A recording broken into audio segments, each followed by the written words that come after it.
Assalamualaikum warahmatullahi wabarakatuh.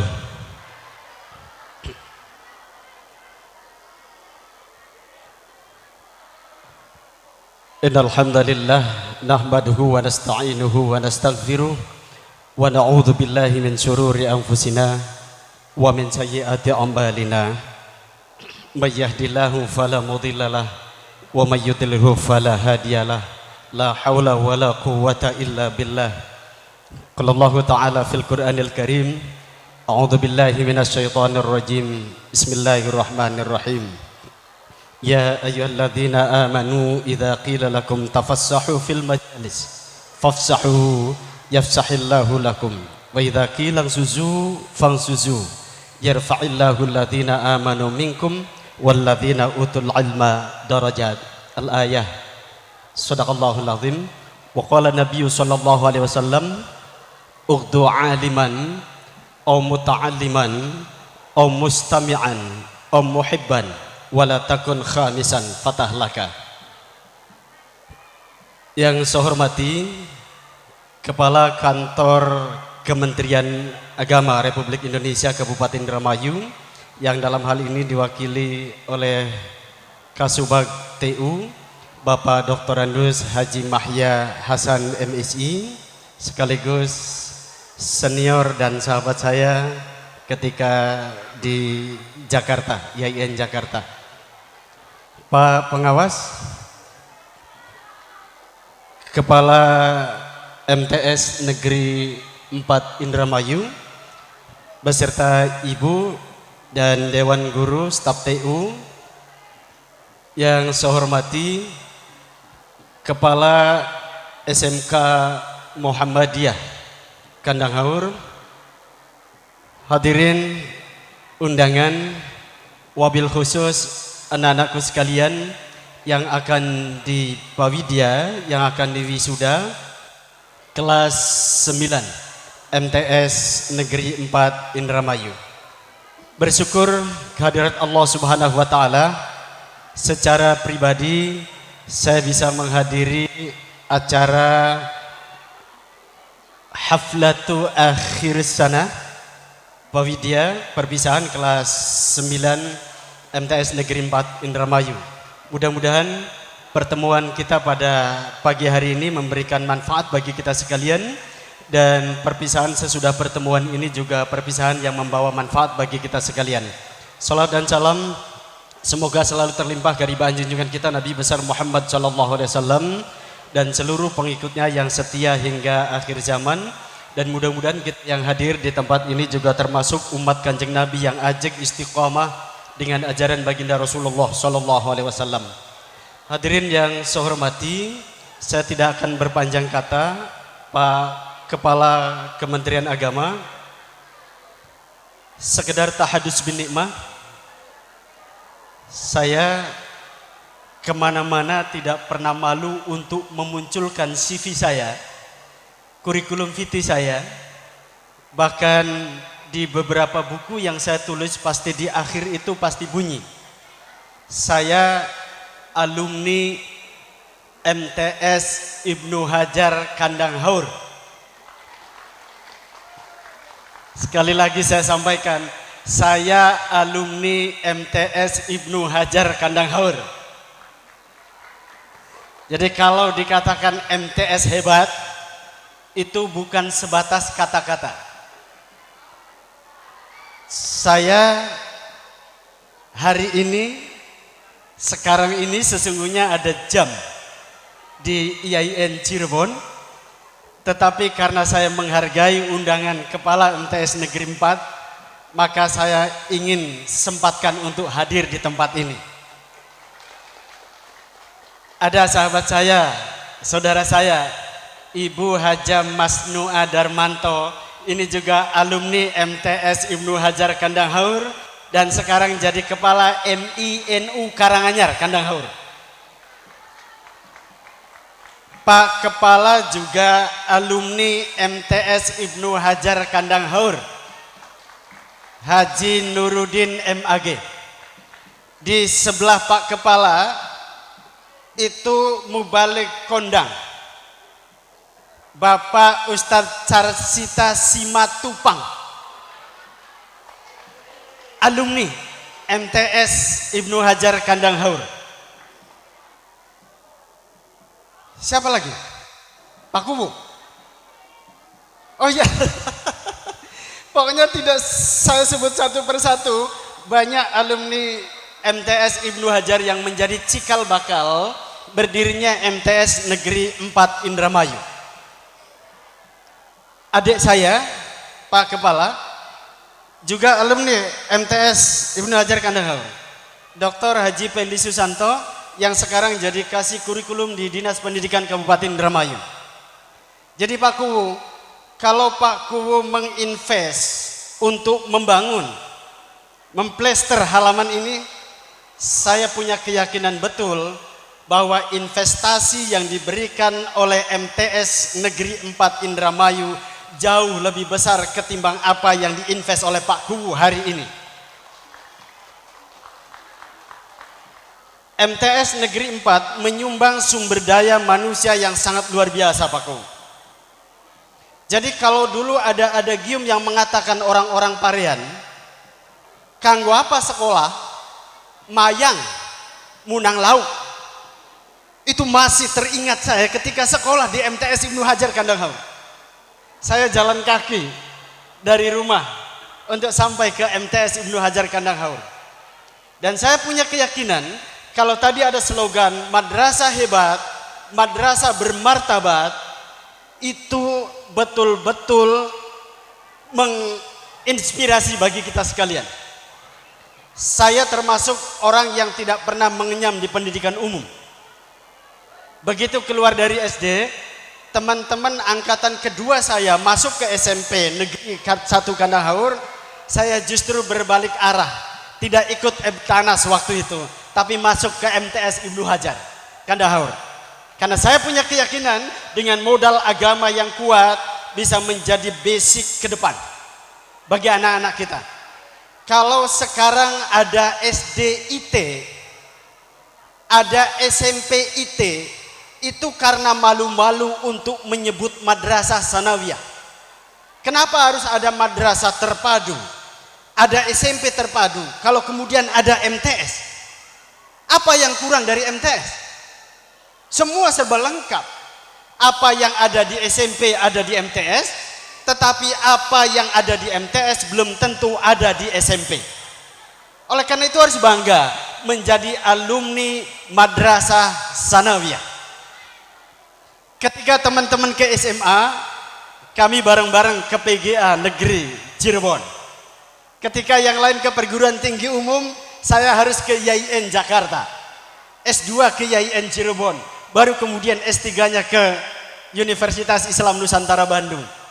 Jadi kalau saya hari ini menyandang gelar doktor sebagai tahadus bin nikmah, itu karena jasa besar guru-guru saya.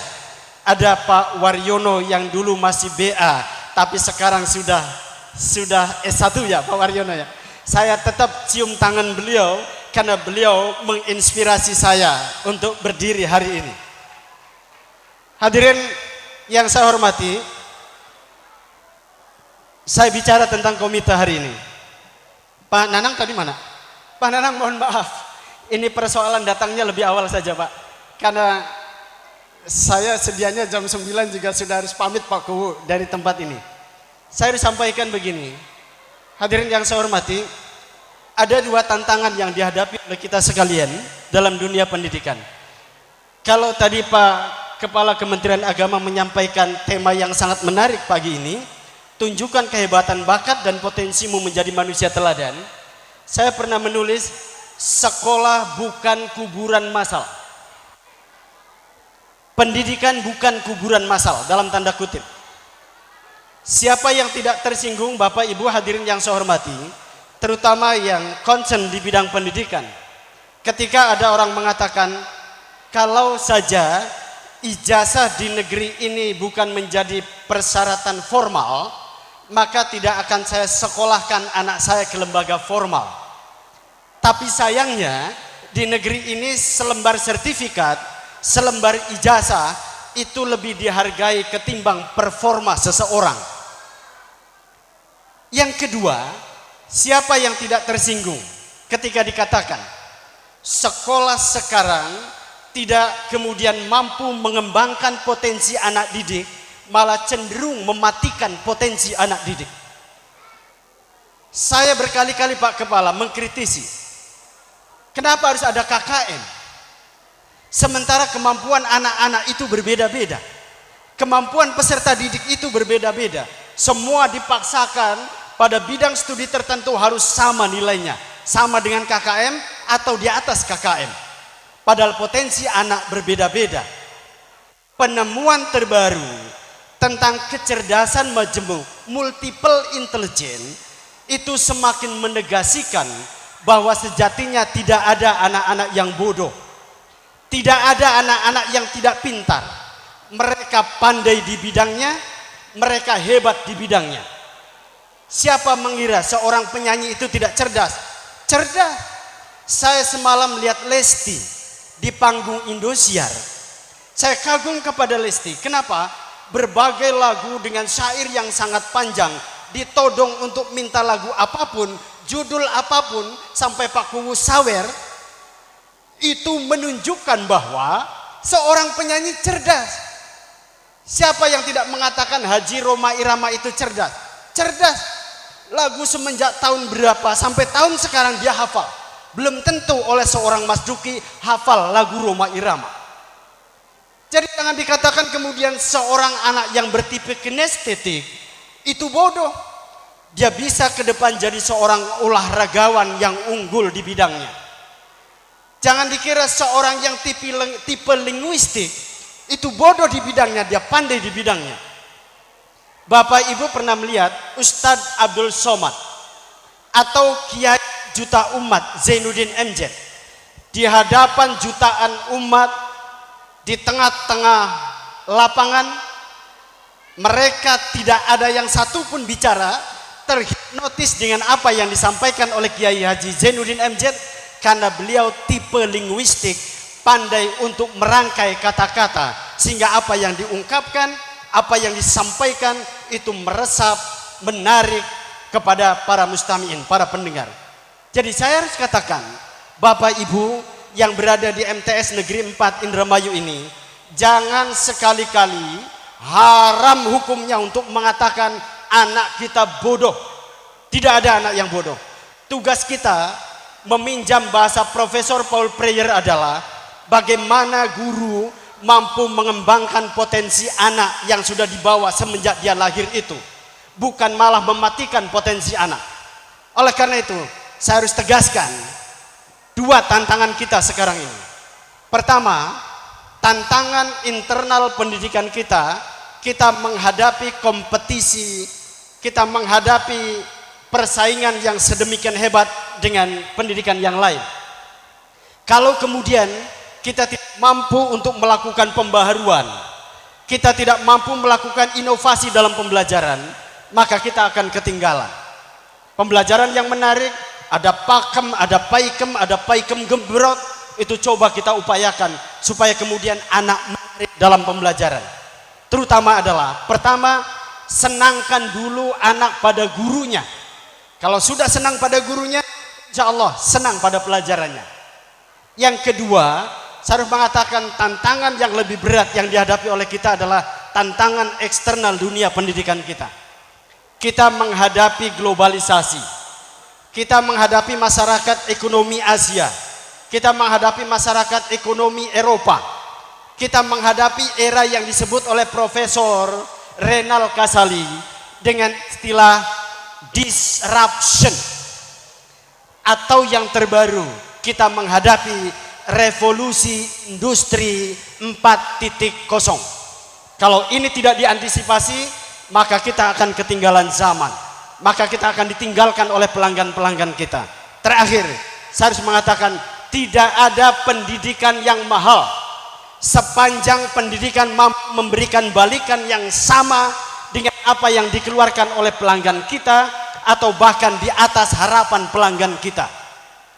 Jangan ada kata-kata pendidikan mahal, itu tidak ada. Sekarang pendidikan sudah mengarah kepada industri. Oleh karena itu, supaya kemudian pelanggan kita betah, berikan mutu, berikan pelayanan yang terbaik kepada pelanggan kita. Hadirin, atas nama komite, saya harus menyampaikan rasa terima kasih dan penghargaan yang setinggi-tingginya. Ini modal awal Pak Kuwu. Mudah-mudahan memang saya keliling ke beberapa tempat, baru di tempat ini ada panggung yang semegah ini. Mudah-mudahan ini juga nilainya profit. Tidak hanya untuk kepentingan hari ini, tapi bisa disewakan hajatan. Mereka yang nikahan udah tempatnya di sini, tapi jangan mengganggu proses pembelajaran. Nanti di sana belajar, di sini ada organ, susah. Bapak Ibu guru, terima kasih atas nama orang tua siswa. Segenap kemampuan sudah diberikan kepada anak-anak kami.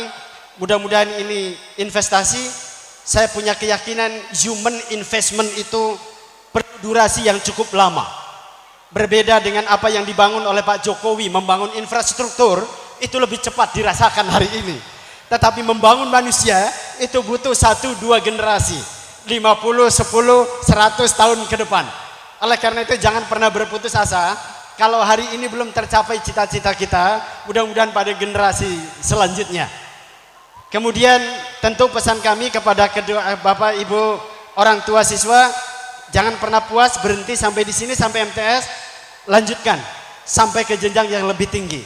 Kalau boleh saya meminjam istilah yang dibangun oleh Nabi Muhammad tadi, saya katakan ughdu aliman au muta'alliman au mustami'an au muhibban wala takun khamisan fatahlaka. Tidak ada ruang bagi umat Islam untuk tidak menuntut ilmu.